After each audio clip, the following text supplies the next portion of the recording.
नमस्कार मित्रांनो, मराठी स्टॉक मार्केटमध्ये तुम्हा सर्वांचं सहर्ष स्वागत.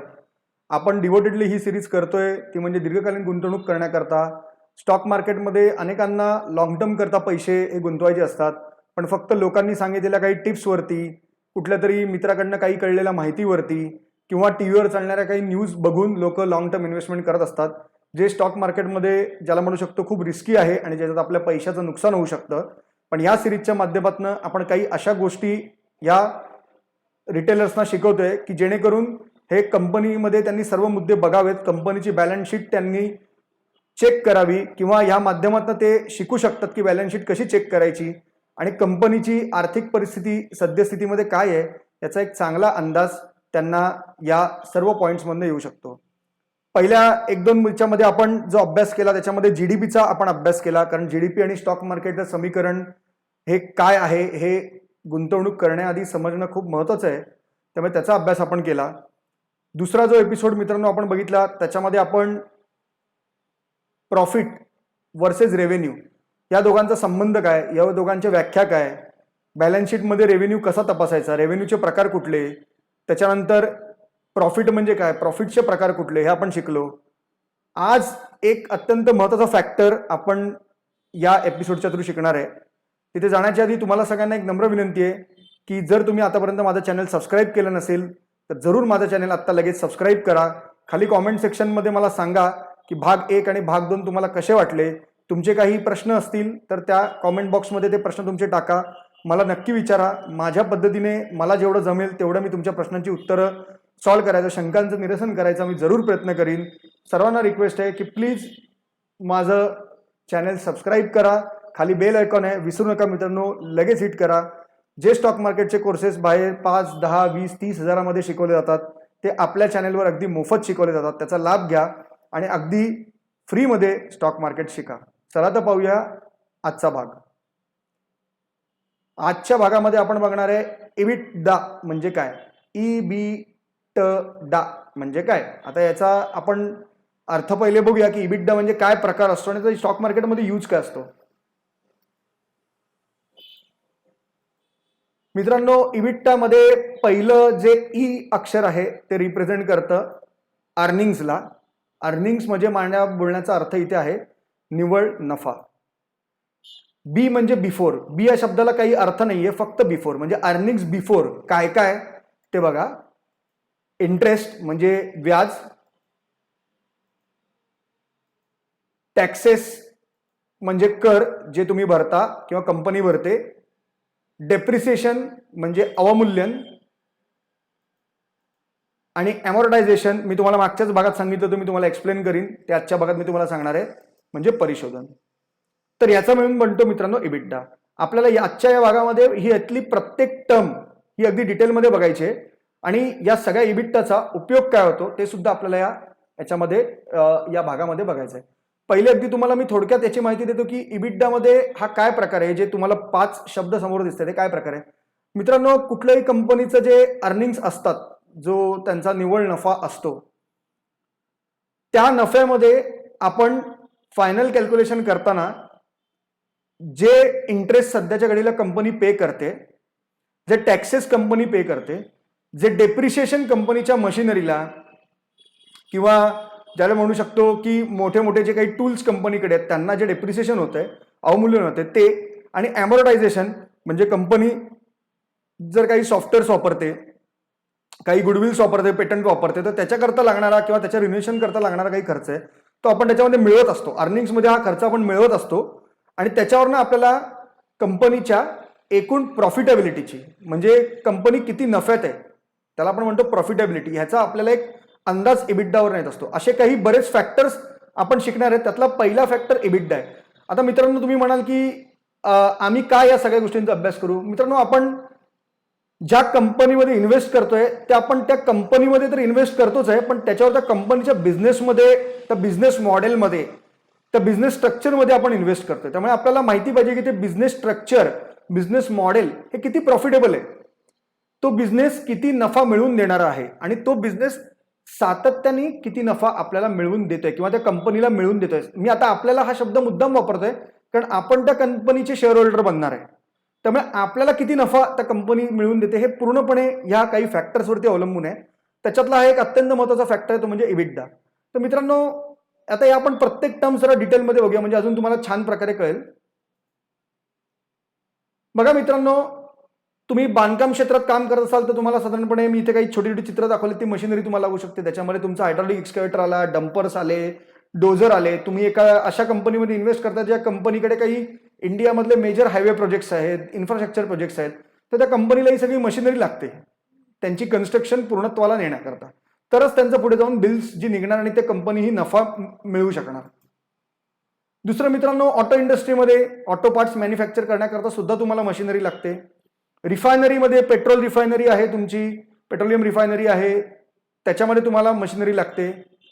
जर खाणकाम करणार असाल म्हणजे स्टील कंपनी आहे, कॉपर कंपनी आहे, झिंक कंपनी आहे, त्याच्याकरता तुम्हाला मशिनरी लागते. आणि खाद्य प्रक्रिया म्हणजे फूड प्रोसेसिंग आहे, त्याच्यासाठी तुम्हाला सुद्धा मशिनरी लागते. एकूण सांगण्याचा अर्थ हे आहे की ही मशिनरी विकत घेण्याकरता कंपनीकडे हातात पैसा असला पाहिजे, कॅपिटल असलं पाहिजे. ते कंपनीचं स्वतःचं काही असू शकतं. काही कॅपिटल हे कंपनी स्टॉक मार्केटमध्ये इश्यू आणून म्हणजे रोखे विकून, स्टॉक मार्केटला रोखे विकून इश्यू आणून म्हणजे IPO आणून या स्टॉक मार्केटमधनं आपलं जे कॅपिटल आहे, भांडवल आहे, ते रेज करू शकतं. तिसरं आणि अत्यंत महत्त्वाचं, कंपनी काही कर्ज घेऊ शकतं आणि त्या कर्जाच्या माध्यमातून ते हे मशिनरी सर्व उभं करू शकतं, जी त्यांच्या रेग्युलर मॅन्युफॅक्चरिंग प्रोसेससाठी, कन्स्ट्रक्शन प्रोसेससाठी, प्रोसेसिंग साठी त्यांना जी लागणार आहे ती सगळी यातनं ते उभं करू शकतं. त्याच्याकरता ते काही कर्ज घेऊ शकतात. मित्रांनो, कर्ज घेतलं म्हणजे त्या कर्जावरती व्याज हे त्या कंपनीला जो काही त्याचा टेन्युअर असेल, 10 वर्ष, 20 वर्ष, 30 वर्ष, 50 वर्ष, त्याकरता त्यांना ते व्याज हे त्यांना काय करावं लागणार, भरावं लागणार. तर ते व्याज आपण जो इबिडा धरतो त्याच्यामध्ये आपण ते व्याज असतं ते आपण त्याच्यामध्ये ऍड करत असतो. पुढे मित्रांनो, त्या कंपनीला टॅक्सेस भरावे लागतात. प्रत्येक कंपनीला भरावे लागणारे टॅक्सेस हे बऱ्याच प्रकारचे आहेत मित्रांनो, आपल्याला माहीत पण नसतात. त्याच्यामध्ये पहिला जो येतो तो इन्कम, जे नेट इन्कम येतं त्याच्यावरती त्यांना टॅक्स भरावा लागतो. म्हणून तुम्ही कुठली बॅलन्स शीट जेव्हा भराल तुम्हाला दोन गोष्टी येतील त्याच्यात, प्रॉफिट बिफोर टॅक्स येईल आणि प्रॉफिट आफ्टर टॅक्स येईल. तर टॅक्स, सगळ्यात प्रकारचे टॅक्स भरल्यानंतर जे प्रॉफिट शिल्लक राहतं ते ऍक्च्युअली तुमच्या हातातलं, ज्याला म्हणू शकतो आपण निव्वळ नफा झाला. त्यामुळे इन्कम टॅक्स तुम्हाला भरावा लागतो. तर तुम्ही ज्या कंपनीचे घेतले ती कंपनी इन्कम टॅक्स पे करत असते. कॉर्पोरेट टॅक्स कंपनीला भरावे लागत असतात. सेल्स आणि वॅट चे टॅक्स त्यांना भरावे लागतात. सर्व्हिस टॅक्स, जर कंपनी कुठली सर्व्हिस प्रोव्हायडेड असेल, कुठल्या सर्व्हिस प्रोव्हायडिंग सेक्टरमध्ये काम करत असेल, जसं की टेलिकॉम, बँकिंग, तर त्याच्यावरती सर्व्हिस टॅक्स त्यांना भरावा लागतो. आणि एक्साइज आणि कस्टम हे टॅक्सेस त्यांना भरावे लागतात. तर इतक्या प्रकारचे टॅक्सेस त्या कंपनीला भरावे लागतात. त्यामुळे कधी जेव्हा मित्रांनो तुम्ही बॅलन्स शीट बघाल, त्या बॅलन्स शीटमध्ये तुम्हाला प्रॉफिट हे तुम्ही नक्की बघा, त्याच्यात तुम्हाला दोन दिसतील, प्रॉफिट आफ्टर टॅक्स आणि प्रॉफिट बिफोर टॅक्स. हे अत्यंत महत्त्वाचे मुद्दे आहेत मित्रांनो. हे व्हिडिओ तुम्ही पुन्हा पुन्हा बघा की जेणेकरून तुम्हाला हे कन्सेप्ट हे तुम्हाला क्लिअर होतील आणि नेमकं आपल्याला काय बघायचंय आणि त्याच्यावरनं आपल्याला काय ठरवायचंय याचा चांगला आपल्याला अंदाज येऊ शकतो. पुढचं मित्रांनो, डेप्रिसिएशनचा फॉर्म्युला. डेप्रिसिएशन म्हणजे मित्रांनो अवमूल्यन. तुम्ही कुठल्याही एखाद्या ॲसेटमध्ये इन्व्हेस्टमेंट केली, फॉर एक्झाम्पल तो ॲसेट एक मशिनरी आहे, तर जितके वर्ष तुम्ही तो वापरत जाल तर त्याच्यामध्ये वेअर अँड टेअर, त्याच्यानंतर मेंटेनन्स कॉस्ट, त्याच्यानंतर त्या पर्टिक्युलर मुव्हिंग पार्ट्स जे त्या मशिनरीमध्ये असतात त्याची होणारी झीज, या सगळ्या गोष्टी आपल्याला डेप्रिसिएशनमध्ये कन्सिडर कराव्या लागतात. आणि जसं जसं मशीन जुनं होत जातं तसं तसं त्या मशीनचं मूल्य हे हळूहळू कमी होत जातं. आणि तुम्ही सगळ्यांनी हा शब्द ऐकला असेल तर शेवटला त्या पर्टिक्युलर ॲसेटची फक्त salvage value at end of the life, त्याची फक्त एक सॅल्वेज व्हॅल्यू शिल्लक राहते आणि त्याच्या आपण विकत घेतलेल्या किमतीचं हे पूर्णपणे अवमूल्यन झालेलं असतं. तर त्याला म्हणतो आपण मित्रांनो डेप्रिसिएशन. तर जितकी जास्त वर्ष तुम्ही पुढे जाल तेवढं डेप्रिसिएशन जास्त वर्ष होणार. पण इकडे नुसतं डेप्रिसिएशन कन्सिडर करण्यावर आपल्याला हेही कन्सिडर करायचं की त्या मशीनचं उपयुक्त लाईफ संपल्यानंतर पुन्हा आपल्याला आपल्या मॅन्युफॅक्चरिंग प्रोसेससाठी तसंच मशीन हे तिथे आणावं लागणार. त्यामुळे त्या मशीन करता लागणारा पैसा हा आपण या डेप्रिसिएशनच्या कॉस्टच्या माध्यमातून आपण उभा करत असतो. इथे तुम्हाला 3-4 प्रकार मी दिलेले आहेत. स्ट्रेट लाईन डेप्रिसिएशन मेथड आहे. फार काही डेप्थमध्ये तुम्हाला लक्षात ठेवायचं नाही आहे, कारण डेप्रिसिएशन आणि अमॉर्टायझेशन आणि हे सगळं धरून तुम्हाला इबिडाच्या डायरेक्ट व्हॅल्यू हल्ली वेबसाईटवरती निरनिराळ्या अवेलेबल आहेत, त्यामुळे तुम्हाला त्याची चिंता करायची गरज नाही. फक्त एक तुम्हाला कन्सेप्ट कळायला पाहिजे ॲज अ इन्व्हेस्टर, म्हणून तुम्हाला मी या सगळ्या गोष्टी सांगतोय. दुसरी डिमिनिशिंग मेथड आहे, तिसरी युनिट प्रोड्यूस मेथड आहे. तिघांचाही फॉर्म्युला साधारणपणे सेम आहे, त्यामुळे मी या तिघांपैकी एक फॉर्म्युला तुम्हाला आता डिटेलमध्ये एक्सप्लेन करतो, जो माझा फेवरेट फॉर्म्युला आहे. That is cost of an asset minus residual value किंवा salvage value upon useful life of an asset. Cost of asset म्हणजे तुम्ही जो ॲसेट पर्टिक्युलर मशिनरी तुम्ही ज्या किमतीला विकत घेतली ती किंमत मायनस त्याची आत्ताची किंमत किंवा एंड ऑफ द लाईफ जी काही त्याची किंमत आपल्याला मिळू शकते ती अंदाजे, आणि divide by useful life of an asset, म्हणजे किती वर्ष तो ॲसेट तुम्ही वापरला ना तुम्हाला स्ट्रेट अवे तुम्ही त्याचं डेप्रिशिएशन आहे किंवा डेप्रिशिएशनचा जो रेट आहे तो तुम्ही काढू शकता. ॲमॉर्टायझेशन म्हणजे मित्रांनो, ॲसेट्समध्ये दोन टाईपचे ॲसेट असतात, काळजीपूर्वक ऐका. टँजिबल ॲसेट्स असतात आणि इनटँजिबल ॲसेट्स असतात. टँजिबल ॲसेट्स मित्रांनो तुम्हाला मी आत्ताच अगदी डिटेलमध्ये सांगितले की टँजिबल ॲसेट्समध्ये तुमची मशिनरी झाली, तुम्ही जर कंपनीसाठी काही मुव्हिंग इक्विपमेंट्स घेणार आहे म्हणजे डोझर, त्याच्यानंतर हायड्रॉलिक एक्सकॅव्हेटर, तुमची फूड प्रोसेसिंग मशिनरी, सगळी उदाहरणं मी तुम्हाला आत्ता दिली, सगळी टँजिबल ॲसेट्समध्ये येतात. इनटँजिबल ॲसेट्स म्हणजे जे तुम्हाला मूर्त स्वरूपात तुमच्या डोळ्यासमोर दिसत नाहीत पण त्यांचं अस्तित्व असतं, याला म्हणतो आपण इनटँजिबल ॲसेट्स. म्हणजे तुमच्या डोळ्यासमोर दिसत नाहीत. उदाहरणार्थ एखाद्या पर्टिक्युलर रिसर्चची किंवा पर्टिक्युलर डेटाची तुम्ही कॉपीराईट करून ठेवली आहेत. तुमच्या कंपनीमध्ये तुमचा डेटा अॅनालाइज करण्याकरता काही सॉफ्टवेअर तुम्ही घेऊन ठेवले आहेत. जर तुमच्या कंपनीने रिसर्च करून त्याच्यानंतर संशोधन करून एक पेटंट, एखाद्या वस्तूमध्ये काही त्यांनी एक मोठं पेटंट त्यांनी मिळवलेलं आहे, म्हणजे कुठली टेक्नॉलॉजी असू शकते, कुठल्याही प्रकारचा एखादा फॉर्म्युला असू शकतो, कुठलंही ज्याला म्हणू शकतो रिसर्च ओरिएंटेड वर्क हे पेटंटमध्ये येऊ शकतं, ज्याचं पेटंट त्यांच्या नावाने आहे. आणि गुडविल म्हणजे एखादा कंपनीने दुसऱ्या कुठल्या कंपनीचं एक ब्रँड नेम वापरायला घेतलेलं आहे ज्याच्या अंडर ते मॅन्युफॅक्चरिंग करतायत. दोन्ही कंपन्या लिस्टेड आहेत पण एखाद्याचं गुडविल त्यांनी वापरायला घेतलं आणि दोन्ही कंपन्या लिस्टेड आहेत. तर ह्या सगळ्याचं जे रिन्युअल, ह्यांची जी काही कॉस्ट जी येते, लायसन्स कॉपीची कॉस्ट वगैरे हे सगळं, किंवा पेटंट जे तुमचं असतं ते पेटंट करण्याकरता जे काही R&D वर्क तुम्हाला करावं लागतं, सगळा जो काही पैसा टाकावा लागतो तो मित्रांनो आपण ॲमॉर्टायझेशनमध्ये धरतो. त्याची उदाहरणं पण मी इथे तुम्हाला खाली दिलेली आहेत. तर हे जे इनटँजिबल ॲसेट्स आहेत, म्हणजे जे तुम्हाला मूर्त स्वरूपात तुमच्या डोळ्यासमोर दिसत नाहीत पण त्यांचं अस्तित्व असतं, ते आपण ॲमॉर्टायझेशनमध्ये धरत असतो. इथे मी तुम्हाला तिन्ही उदाहरण दिलेली आहेत. डेप्रिसिएशनमध्ये बिल्डिंग मशिनरी, बिल्डिंग आली, मशिनरी आली, एक्सेट्रा. इनटँजिबल ॲसेट्समध्ये कॉपीराईट, पेटंट आलं. डिप्लिशन हे फक्त मिनरल्समध्ये किंवा माइन्ससाठी आपण धरतो, त्याच्यामध्ये तुम्हाला mineral assets, mines, oil fields वगैरे येतात. डेप्लिशनमध्ये मित्रांनो काय असतं की ऑइलचे साठे हे मर्यादित काळाकरता त्या मर्यादित प्रमाणामध्ये त्या सरकारने किंवा त्या देशाने तुम्हाला वापरायला दिलेले असतात. त्यामुळे तिथे टाइम पिरियड असतो, तिथे एक क्वांटिटी मेन्शन केलेली असते, तोपर्यंत तुम्ही त्या ॲसेटचा उपभोग घेऊ शकता, त्याचा उपसा करू शकता, तुम्ही त्या मार्केटमध्ये विकू शकता. तर जसे जसे ते साठे कमी होत जातात त्याचं डिप्लिशन होत जातं, तर याला आपण डिप्लिशन म्हणतो. आणि शेवटला तुम्हाला एक मी बॅलन्स शीट दिली आहे. जर आपण एक सेल्स म्हणजे विकून मिळवलेल्या पैशाची कॉस्ट जर मित्रांनो आपण 100% धरली, त्याच्यामध्ये कॉस्ट ऑफ गुड्स सोल्ड म्हणजे जे काही गुड्स तुम्ही विकले त्याची ॲक्च्युअल मॅन्युफॅक्चरिंग कॉस्ट 55% तुम्हाला आली.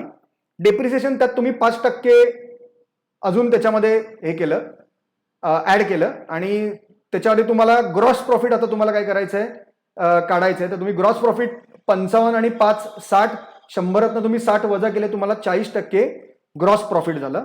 आता मित्रांनो ह्याच्या व्यतिरिक्त ऑपरेटिंग एक्सपेन्सेस आहेत, सेल्स आहे, मार्केटिंग आहे, ॲडमिनिस्ट्रेशन आहे, अदर एक्सपेन्सेस. अदर एक्सपेन्सेसमध्ये XYZ काही एक्सपेन्सेस शकतात, काही ॲक्सिडेंट झाले, काही ट्रॅजेडी झाली, किंवा अचानकपणे काही फेल्युअरमुळे जर तुम्हाला कुठल्या प्रकारच्या एक्सपेन्सेसला फेस करावं लागलं तर ते एक्सपेन्सेस आपण अदर एक्सपेन्सेसमध्ये त्या कंपनीचं राहणार. ॲमॉर्टायझेशन ऑफ इनटँजिबल ॲसेट आलं, म्हणजे त्या कंपनीकडे काही पर्टिक्युलर सॉफ्टवेअर्स, पेटंट्स, गुडविल वगैरे असतील तर त्याचे खर्च त्याच्यामध्ये आले. टोटल ऑपरेटिंग एक्सपेन्सेस तुमचे किती झाले बघा, 12 आणि 8 20 आणि 6% हे अदर एक्सपेन्सेसचे, 2% हे ॲमॉर्टायझेशनचे, 1% हा इंटरेस्ट. जर तुम्ही कुठलं लोन घेतलं असेल तर त्या लोनचा इंटरेस्ट तुम्हाला पे करावा लागतो, तो आपण त्याच्यामध्ये धरणार. असे धरून 29% हे ऑपरेटिंग एक्सपेन्सेस झाले. आणि आत्ताच मी तुम्हाला सांगितलं की प्रॉफिट बिफोर टॅक्स आहे, म्हणजे प्री टॅक्स इन्कम आहे, ते तुमचं सगळे हे 40% काटछाट केल्यानंतर ग्रॉस प्रॉफिटमध्ये तुम्हाला राहिले शिल्लक हातामध्ये 11% प्रॉफिट. ओके. आणि त्याच्यावरती तुम्ही जो टॅक्स भरणार आहे तो 0.7% जो काही स्टेटचा टॅक्स आहे तुमच्या त्या निव्वळ नफ्यावरती, किंवा अजून काही ॲडिशनल असतील. मी एक उदाहरणादाखल इथे दिलेले आहेत. याच्यामध्ये मी कुठल्याही स्टेटचा असं धरलेलं नाही. तुम्हाला वाटेल मी कुठल्या स्टेटचा धरला, असं काही नाही आहे. हे फक्त एक उदाहरण आहे. आणि त्याच्यामध्ये शेवटला जे शिल्लक राहतं 10.3%, that is our total net income. म्हणजे मित्रांनो ग्रॉस प्रॉफिट माझं 40% कंपनीचं, पण त्याच्यामध्ये मी ऍक्च्युली मिळवतोय किती हातात हे जास्त महत्वाचं आहे. त्यामुळे ग्रॉस प्रॉफिटवर मित्रांनो जाऊ नका. त्या कंपनीच्या डोक्यावरती कर्ज किती आहेत, त्या कर्जापोटी ती इंटरेस्ट किती भरते, त्यांचे टँजिबल इंटेंजिबल ॲसेट्स काय आहेत, हे सगळं एकदा बघून मग आपण त्या कंपनीबद्दल काही एक अंदाजा लावू शकतो. मित्रांनो तुम्हाला हा माझा व्हिडिओ आवडला असेल तर इमिजिएट लाईक करा. तुमचे काही प्रश्न असतील तर कॉमेंट सेक्शनमध्ये मला जरूर सांगा. आणि अजूनपर्यंत जर तुम्ही डीमॅट अकाउंट ओपन केलं नसेल तर खाली डिस्क्रिप्शनमध्ये डीमॅट अकाउंटची लिंक आहे, त्या लिंकवर हिट करा. इमिजिएट तुमचं डीमॅट अकाउंट तुम्ही ओपन करा. आणि माझ्या आधीचे भाग जर तुम्ही पाहिले नसतील त्याचे सुद्धा मी प्लेलिस्टमध्ये डिस्क्रिप्शनमध्ये मी प्लेलिस्ट दिलेली आहे. त्याचे व्हिडिओच्या लिंक्स मी तिथे प्रोव्हाइड केल्या आहेत. तर जरूर बघा आणि माझे व्हिडिओ कसे वाटले हे नक्की मला सांगा. धन्यवाद.